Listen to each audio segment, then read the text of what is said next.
I think that we should do better and that we are capable of better. Maybe not book Twitter, but some people who don't live online, I think are capable of doing better.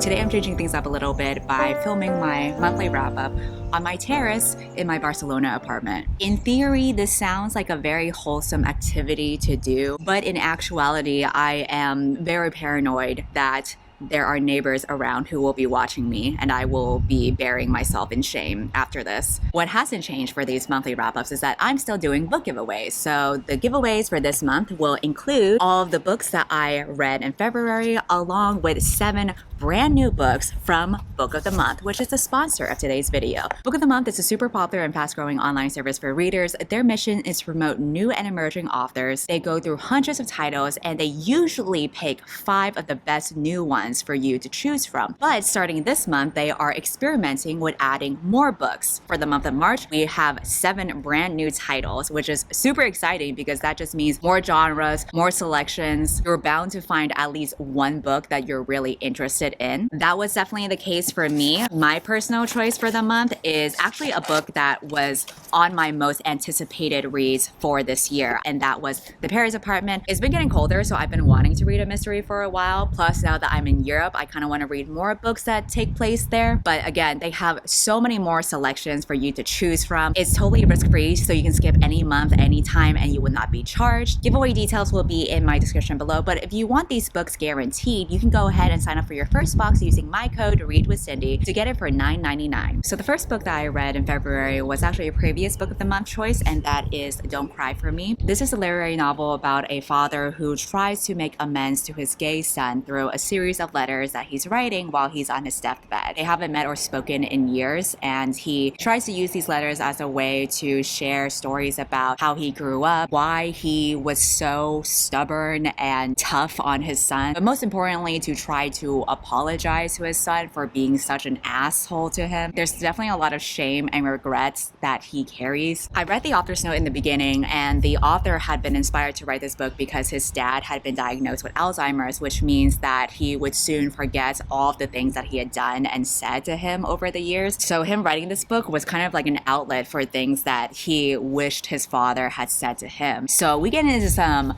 heavy shit right here. And despite the heaviness of the subject matter, I was surprised to find that I read this book pretty quickly. It's very much like a stream of consciousness kind of writing style, so I was able to finish this in a few days. I really like that I got to be in this father's head and live his life throughout the years, because I feel like reading about a father struggling to accept his gay son is arguably a much more complex thing to digest compared to reading a character who is gay, because your values already align with that person. Whereas when you're reading someone from an older generation who has had wildly different struggles and cultural beliefs, it really forces you to put yourself in their shoes. And I think it's really important to do that because it's so easy to just simplify a homophobic person and make them a one-dimensional antagonist. It's so easy to make them a caricature. But it's another thing to actually take the time to go through the things that they've been through and try to have a sense of empathy for them. Not saying that what he's been through excuses his behavior towards his son, because he does take accountability for it. And I think it sheds light onto it. I'm kind of in the middle with 3.5 stars because even though the ideas for this are great, it kind of feels incomplete. Obviously, because he's writing letters to his son to apologize for his awful behavior, that means that there was a point where he realized his wrongdoings. And I was looking forward to seeing that transition, but what ends up happening is a very quick eureka moment where he has a sudden epiphany. And I find that very hard to believe, considering he spent his entire life being violent and abusive, only for him to do this one simple thing that suddenly opens his eyes. It was just one simple experience that made him woke all of a sudden. And I wish it were that simple, but but it really is not. It takes a long time to unlearn all of these things. So I would have wanted more character development for him to get to that point. Otherwise, it feels kind of unearned. Another thing that I question is the format of this book. At first, that's kind of the draw to get you to pick it up because every chapter is a letter, but I feel like it ends up being kind of limiting because you're really just stuck in its own perspective and you don't get more context about what the son is up to or his perspective in the whole relationship. You really get only brief glimpses into the father-son relationship, and I think having a traditional novel would have given us more depth and exploration. But you could argue that maybe the point of this was to show a one-sided relationship where you really are just stuck in this guy's head. You have no closure. You don't know if the son's gonna reply or not. You don't know what the son is thinking. You don't even know the son's recollection of events at all. We'll never get it, and maybe that's just how life is. The sun's coming out, but we're gonna go ahead and continue the trauma train because the next book that I read is Watch Over Me. This follows the main character who has just graduated from high school and she's aged out of the foster care system. So she applies to take this unique job that is on a farm where she gets to work with other young adults who have aged out of the foster care system. And they have this little commune where they literally just farm things together, and they have these kids who have been through troubled childhoods and upbringings, and they tutor those kids, and they all just live together and help each other out. The farm is kind of like a refuge for them. There's also a little bit of a magical component to it because there are some ghosts that wander around the farm, not in a spooky, creepy kind of way, but more as in the ghosts that represent their past traumas are just chilling in the horizon, and you're just like, oh, there's my trauma ghost. And the residents just kind of accept it because what else are you gonna do? The trauma's right there. It's not gonna leave you. I really like this concept of a farm where it's like a commune for foster kids and you can just go out in this remote place and leave your past behind like that. It got to a point where I'm reading this shit and I'm like, man, maybe if I went to this farm, my depression would be cured as well. I say while several ghosts haunt me behind my back. This is gonna be a very niche recommendation, but this is like the ideal book to read when you're detoxing, because there was this one night where I was just drinking and doing drugs, and the next day I needed 24 hours to just detox all of that shit out of my body and try to come back to earth. And I was reading this book and it was just so smooth and easy to go along with because the main girl is literally just chilling on a farm. She has some ghosts, literal and figurative ghosts haunting her, but that's okay because she's just focused on making fucking butter in a jar. And it's really nice. It's very low key. There's a quiet charm to the story. It's also interesting how understated this author's writing is because I feel like many young adult authors try to overwrite a lot of times by shoving a whole bunch of description and trying to spell everything out for you. In contrast, this is almost like very bare bones. She gives you just enough without revealing everything, and it's very purposeful in that way. And I like that because I think it's hard to pull off. I give it 4 stars. I really enjoyed going on this peaceful walk with this main character as she's trying to heal. I like that there are books like these that don't try to tear you apart with all this grief and trauma and heavy shit. Instead, it's kind of like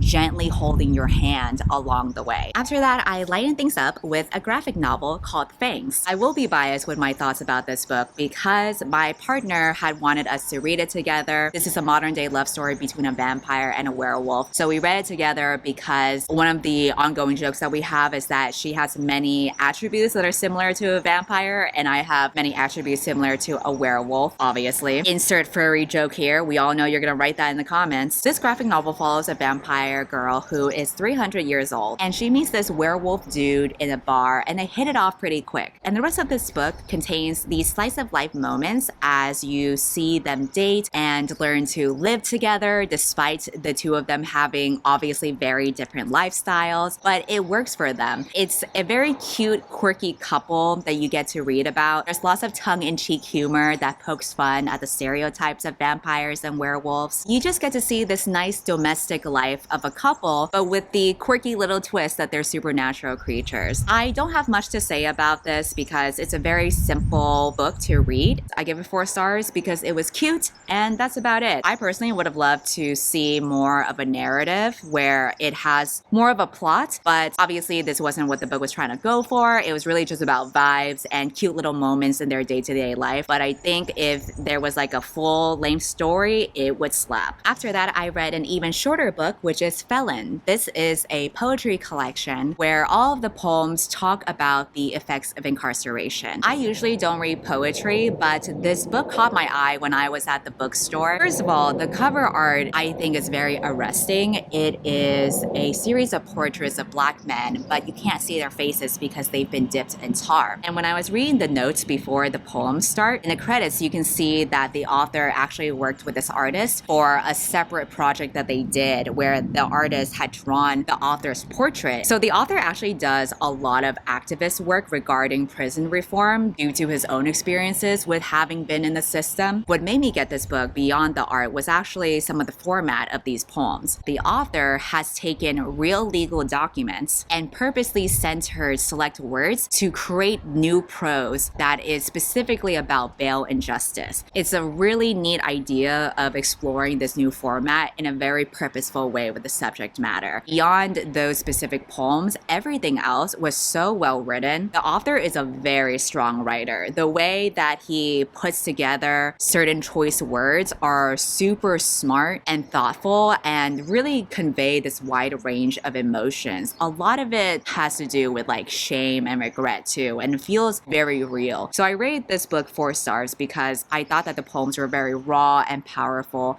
and complex. After that, I read All About Love, which is a series of essays written by Bell Hooks. I had never read Bell Hooks before. I decided to pick up her book because one of my friends was also trying her out for the first time. Her thesis here is that love is kind of like the antidote to healing ourselves, not just you as an individual, but it can also even change public policies and institutions so long as we prioritize love over other things like power and greed and money. I actually agree with that. I think that there is this kind of powerful healing effects that love can have. However, I am also a very cynical person, and I don't think such a thing is possible. I love the idea of it. Is it gonna happen? I really don't think so. I have too little faith in humanity for this to ever be a thing. I think humans are too inherently selfish, and if not selfish, too traumatized from all the bullshit of previous generations who were lacking in love to truly universally embrace love as a healing thing. I think maybe we can do it on an individual level, but to the point where we can change policies or we can create better communities or laws that embrace love rather than greed, I just don't think that's possible. It would have been nice for her to explain more about how we can enact these changes, but from what I've gathered about Bell Hooks, she seems to be more of like a philosopher, so maybe she just kind of says what she thinks and then she just gives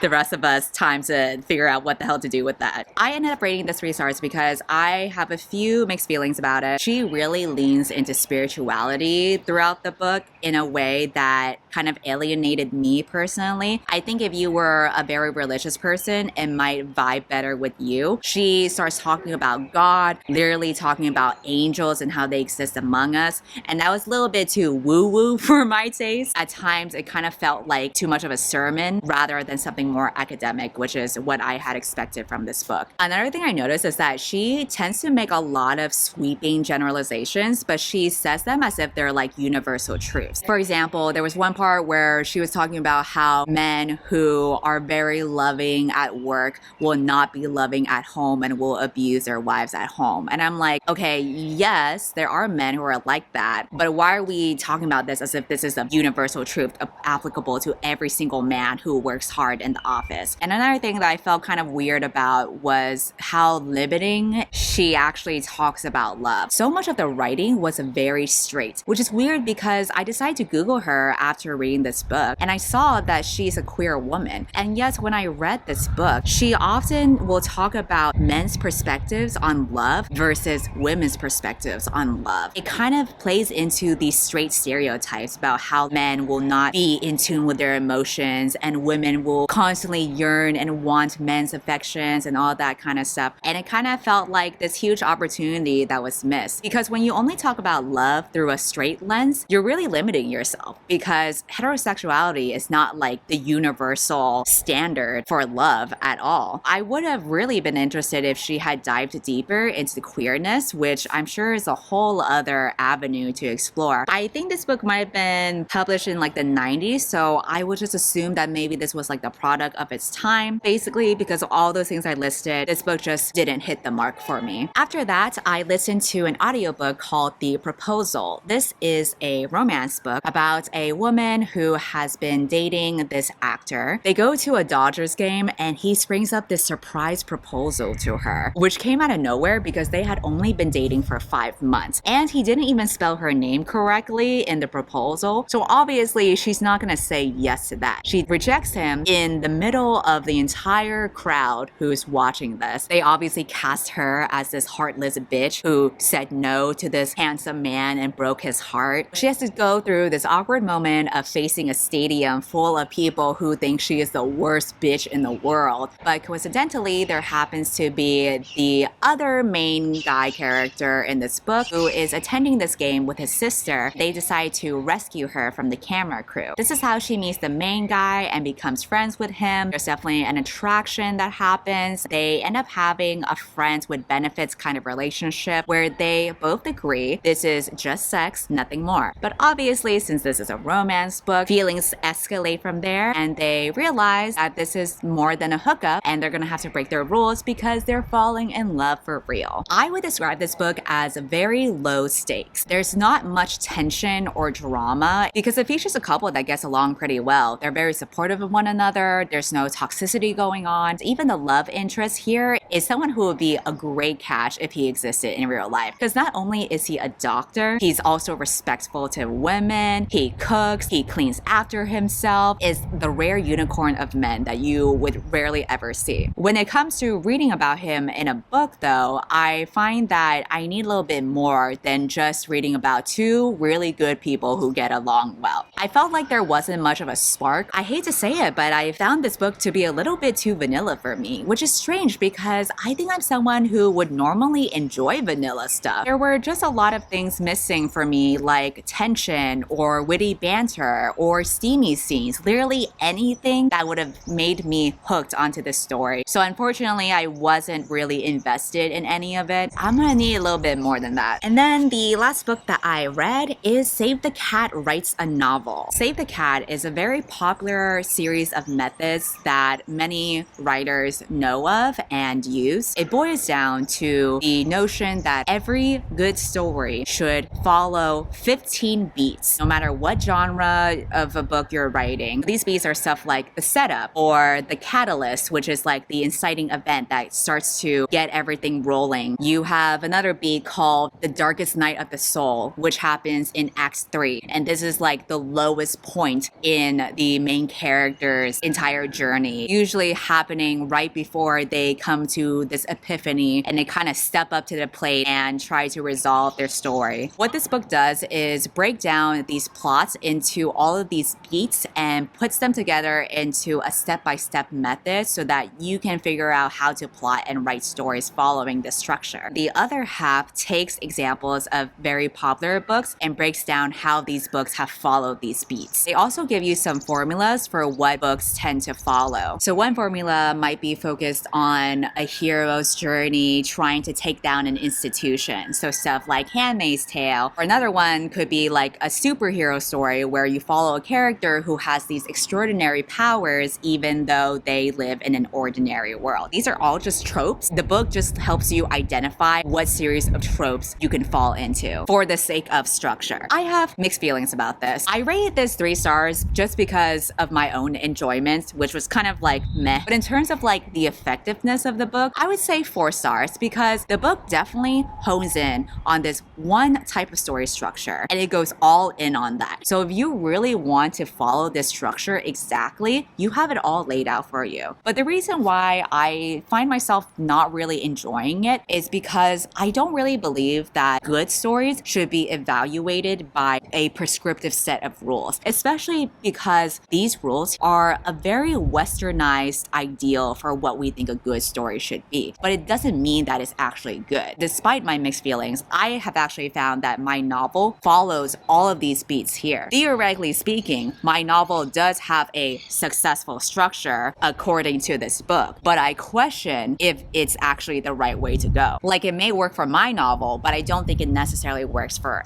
everyone's novels. But I was talking about this book with my friend, and I had gotten to this part in the book where one of the beats that it points out that you have to have in Act 1 is to state your theme. So after you set up the story and you introduce the main character, the theme has to be stated in some way, whether that's some other side character telling the main character something or the narration mentions something in passing. It basically just sets up the groundwork for the lesson that your main character will learn later on. I was having a discussion with my friend about this. We don't think you necessarily need to state the theme outright. You can just show it. You don't need to have some random side character come up to the main character and be like, wow, you really need to focus on your interpersonal relationships instead of your career all the time. Like, you don't need someone to do that. That's basically just spelling it out for you as if your reader is a dumbass. But then again, when you look at book Twitter, maybe people really do need to have everything spelled out for them. And so we've agreed that this book is basically the Marvelization of writing. It's basically like a Marvel movie. It's formulaic,